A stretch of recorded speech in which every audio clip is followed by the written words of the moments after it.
everybody to another empowering episode of Strength Hub by CXO Digital Pulse. This is where we delve into the remarkable journeys of women who've not just been breaking barriers, but reshaping the entire way industries operate and sectors generate positivity. And today, we're honored to sit down with Confidence Staveley, a force to be reckoned with in the cybersecurity realm. As the founder and executive director of Cybersafe Foundation, Confidence is not only safeguarding digital landscapes, but also championing inclusivity and empowerment. Join us today as we uncover her inspirational story and explore how she's been investing in women to accelerate progress in this ever-evolving world of technology. Welcome to Strength Her Confidence. Thank you so much, Kanchi. That's such a beautiful introduction you gave me. I deeply appreciate, and it's a pleasure to be here. We look forward to inspirational inputs from you, and I'm going to delve right into the first question, Confidence.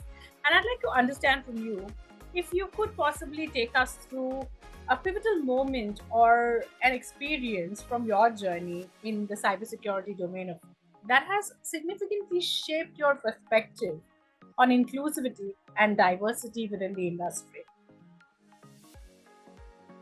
Well, that is such a beautiful question to ask, but I generally enjoy sharing that pivotal moment, not exactly as one that is personal to me, but one that I've witnessed. I generally like to just put the spotlight on other people.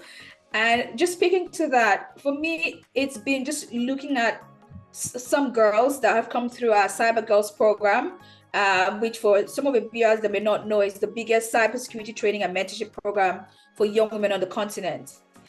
Just seeing some of them go from earning very little monies that couldn't sustain them to increasing their income in hundreds of folds, and seeing them being able to take on roles that they never imagined that they could do just because they were women, so just seeing all of those changes happen in the lives of the young women around me has been, and I would say the first cohort of people we trained was a core pivotal moment in my life, because I was then able to see what's possible when you actually invest in women intentionally to get them into the cyber workforce. What could become of them? What could become of their lives? And what could become of our entire industry?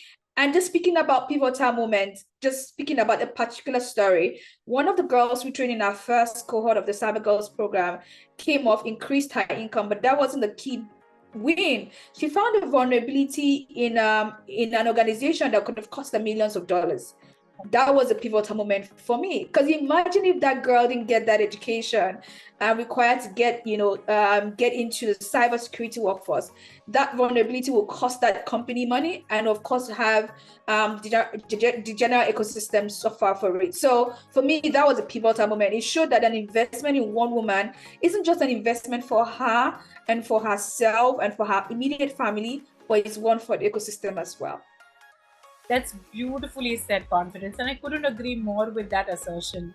And as women, usually we're considered to be playing a very fine balancing act, or as they would say, walking the tightrope. So, I'd like to understand from you, how do you balance your professional responsibilities with your advocacy work for inclusivity and safe digital access? Particularly considering that the field demands a lot of attention and dedication.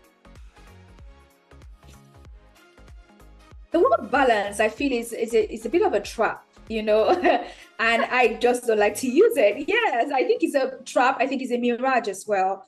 The truth is, if you're really, really passionate about something, there are very high chances you're obsessed with it. There are very high chances that you have unequal attention given to it at different times in your life. And that's the way I like to look at it.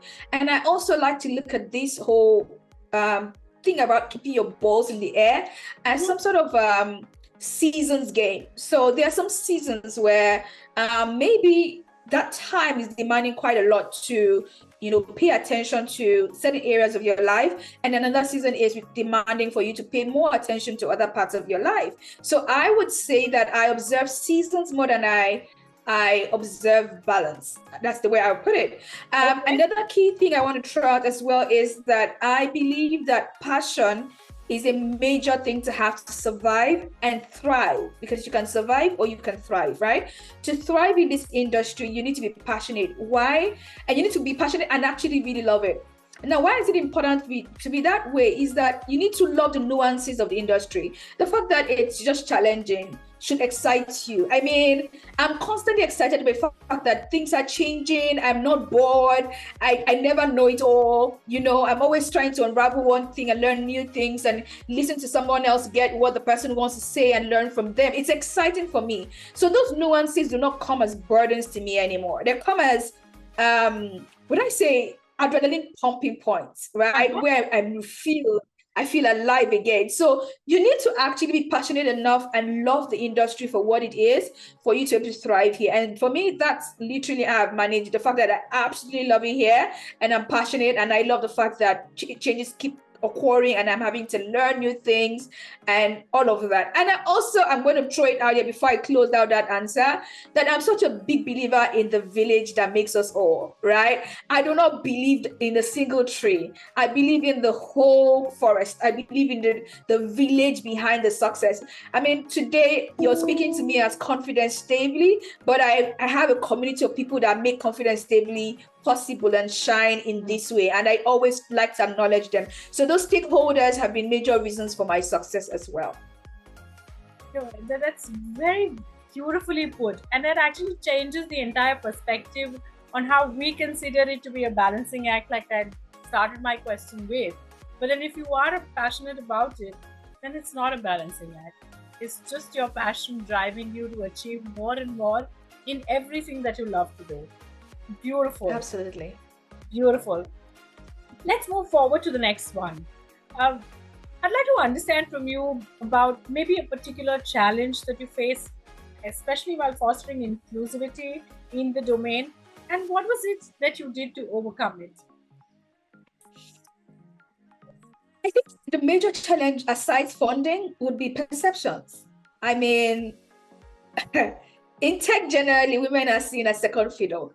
And it's a very interesting perspective to have for people that have literally the foundations and our innovations and the things to do are shaping even today, everything we're doing. So we see women being looked at or being assumed as not being technical enough. I mean, you see women being described, women who write code, there's something called spaghetti code, those are the kind of codes that they say women write, we write spaghetti code. And it's a way of talking down the quality of the work we do. But you see, I also love data. I love data a lot because data tells us the truth that we must see. GitHub ran an analysis on the code in its code base, and it clearly published a piece, I think 2 years ago or last year, that actually showed that women wrote better code. Yes. And that data is there from GitHub to prove that. And I dare say that every single place that women are given the benefit of the doubt and are not seen as less or being not good enough, women actually outperform everybody's expectation. Now, I see that as a challenge, and I also see that as an advantage because I'm a very positive person, right? I've also found that because women are not, a lot is not, would I say women are not expected to perform to certain standards.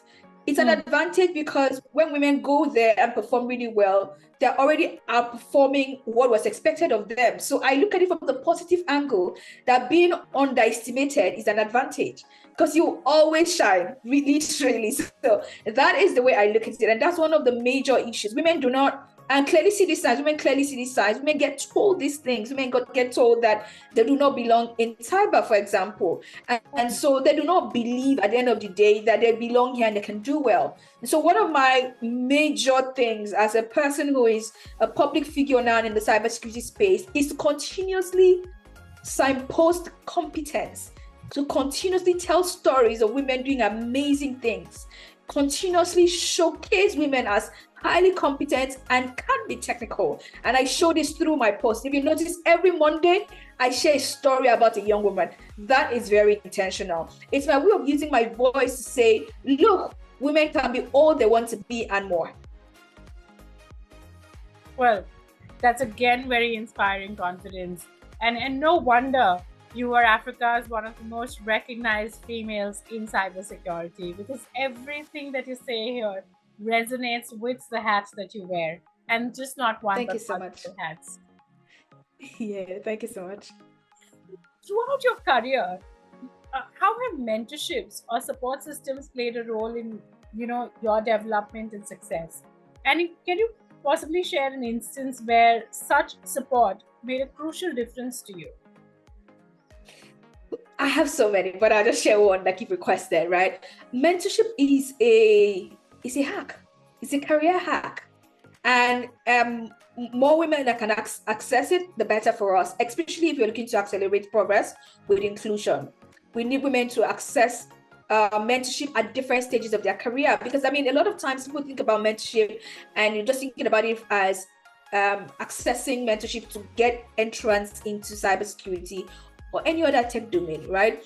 But I like to believe that even when you get into cyber, you're trying to move into mid-management. You need mentorship to progress or to move your skill set to what's required for that stage, right? You also have, when women are moving into senior management, there's a new set of skills required to thrive there, and women need mentorship to also move. So if we're trying to solve issues such as leadership, women lacking in leadership positions, women currently are 5% of leadership roles, women currently are taking up only 5% of the leadership roles in the entire IT industry. So if we're looking to transition more women into leadership, we also need to be able to mentor them. And speaking about my own experience, I got into cybersecurity because I had mentorship. It was something that happened by chance, but again, if we're looking to do this and accelerate progress, we must be very intentional about it. I got to know about cybersecurity because I took an elective course during my master's degree in IT management. The elective course was cryptography, and that was where I fell head over heels in love with information security, and I wanted to learn more and build a career and niche down properly into information security.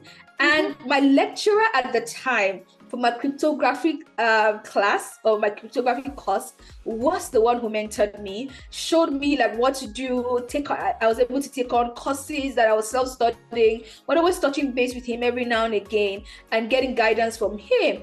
And that's exactly how I grew and just, got to the point where I am. So, for me, I can clearly tell you how mentorship has been valuable for me. And because of how I've experienced mentorship to be such a hack, I've also, with the Cyber Girls program, ensured that that's the core of our programming, that girls access mentorship to help them in their career journey. Fantastic. And it's also nice to see that, you are becoming a mentor like you had. So that's an evolution of sorts. Yes, thank you so much. And I just wanted to also add, I still have mentors still today. You can never be over mentored, because there's a new level to unlock. And if there are people that have gone ahead of us and have hacked it, the wisest thing to do is ask for their playbook and make it ours. That's very articulately and beautifully said, Confidence. Well, I'm coming to my favorite question, which, when penning down, I had a lot of thoughts about how the response to this would go, but I'm really, was waiting to ask you this. And the question that I would like to ask you is, confidence is just not your name, but a very vital trait for any professional setting. How has your understanding and your relation with confidence, both as a person and a trait, evolved over the years, especially in challenging or male-dominated spaces? I think my parents did a good job setting me up to live up to my name, right? But it's been beautiful, because I think that especially in these male-dominated domains, this is not one of the things that comes to us naturally as women. To believe that we can do this, we can take on both things. We can present ourselves and come forward. It's not something that comes to us naturally. I mean, as women, even as in society, generally speaking, not just in tech domains, we've been conditioned to be a certain way, to be quiet, to not speak until we are giving permission to speak. We need to ask for permission to be, to be heard, and for me, and just being in this field, it's just been having to be the opposite of that, right? To just take my place, to assert myself, to speak boldly, and to do things even when I'm not prepared. And I think that's very key, to just throw out there. The confidence as a person and as a trait has enabled me to step into shoes and has forced growth. And I want to clearly state that because we don't grow in our comfort zones. And confidence comes by doing. The more you're able to do new things, the more confident you become to reach out to even bigger goals and grab them and get them done. So for me, confidence has meant stepping into things, saying, yes, I can do it when I'm not even ready, and learn how to do it. And I want to also emphasize, this is what a lot of men know how to do very well. Men who come up and apply for jobs when they're only 40% qualified for that job, per the job description, versus women who get to wait until they're 80% or 90% qualified for a role. I mean, when we don't apply for those jobs, how do we even get considered for them? So aside all of the hiring biases, I want to, by this answer, share with women that you need to step into and take on things that you're not yet ready for, in a way, and grow your skills from them. Brilliant. Absolutely brilliant. And I'm loving every moment of this conversation. It's so inspiring. Moving on to the next set, confidence. And this is the rapid fire. So the first thing that comes to your mind is what we would like to listen to. And the first question on the rapid fire set that I'd like to possibly shoot is, what's the most rewarding aspect of your work with the Cybersafe Foundation? What's the most rewarding? I think it's just a transformation in the mindset that I get to see. Women come on the program like, I'm not sure, and they come out like, the next minute they're like, yes, I can do this, I can do that, I'm able to do this, this is the skills I have, just being able to transform from, the little shy girls or young women that come into the program to women who can say, these are my skills, I'm the ish, give me an opportunity because this is the value I bring. I mean, that for me is very, very rewarding. Being able to see those women shine is, I don't know how to express my joy whenever I get to see that. It's like millions of dollars in my bank account. But yeah, that's exactly how it feels. That's the feeling at the end of it. Absolutely. Yeah. If there's one thing that you could change about the perception of cybersecurity in society, what would it be? I think the one thing I would want to change is the whole idea that cybersecurity is all about hacking. There is way more to cybersecurity than hacking. There are many fields, and I really like people to explore all of those fields because they're all very important. I dare say there are other fields in cybersecurity more important than hacking. Absolutely. There are plenty more aspects that people who are outside of the domain do not connect with. So that's absolutely a given. What's your favorite part about being a global speaker and a world-renowned name? My favorite part is being able to represent what's possible for Black women, women of color, and African women. I think just being able to, and women in general. I mean, I spoke somewhere in Canada, and a white man came up to me and said he was going to show my picture to his daughter. So it's not just African girls that get to see me on those global stages and feel empowered and feel like their dreams are valid, but it's just about every woman, every Black person, that gets to see themselves in one side of me or the other. So that would definitely be my favorite part, just being able to travel the world and stand as a figure of representation of what's possible for a lot of other people. Absolutely, absolutely. And a revered figure that you are, I'm sure that comes with a lot of responsibility. Well, we've spoken yes. Yes. They say leadership comes with responsibility. I think a lot of people just only see the reward, the glitz and the glamour, but it comes with a lot of responsibility as well. Just also, for example, thinking about your responses to people, not just as a response coming from Confidence Staveley anymore, but a response coming from somebody that people has very weighted words. Let me put it that way. So your words have way more weight than you would normally have. And for me, that sense of responsibility, even when I interact online, is very high. Just responding to someone alone validates them. I mean, it used to be shocking for me, but I'm getting used to it in the sense that people want to be seen. And so when you respond back, just a simple response, people are shocked, and it just validates them, and it makes them have a great day. I mean, if all I can achieve every day is ensure one person has a great day in the world as turmoiled as ours, I mean, I'm doing okay, and I'm happy with myself. Absolutely.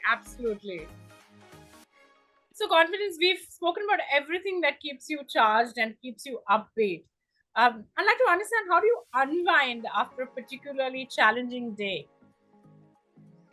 I play football with my son. Wow. Yes, I do. I like to see crime movies as well. Yeah. Yeah, those are some of the key things I like to do. I like to also dance to music. So yeah, 3 things, if I was put it that way, aside reading books. Yeah. Fantastic. Yeah. Well, that's a recipe for, anything to do with unwinding. Absolutely fantastic. With that, I arrive to my last question. What is the one piece of technology that you cannot live without? What's the one piece of technology I cannot live without? I think I can live without my phone. I've done it several times. I don't think I can live without my laptop. Okay. Well, no, that's not true, because I've done that during holidays. I'm trying to think. Maybe Google Maps.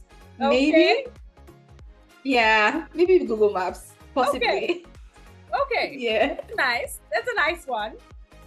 Perfect. Well, that brings us to the end of this conversation, and I'm so happy to have done this with you. Thank you very much for all your inputs and answering everything in the manner that you have. It's really inspirational. Thank you so much. I deeply appreciate Kanchi for this opportunity to share. Brilliant. Well, to all our viewers, ladies and gentlemen, as we draw close on this captivating conversation with Confidence, her resilience and dedication to inclusivity in cybersecurity leaves an indelible mark on our hearts and minds. And her story serves as a reminder of the boundless potential within each one of us to effect positive change. Let's all continue to amplify these voices and stories of empowerment. So do keep watching for more such inspiring journeys, just like Confidence's, as we strive to ignite progress and cultivate a brighter future for every woman who's striving to make a mark in the society. Thank you.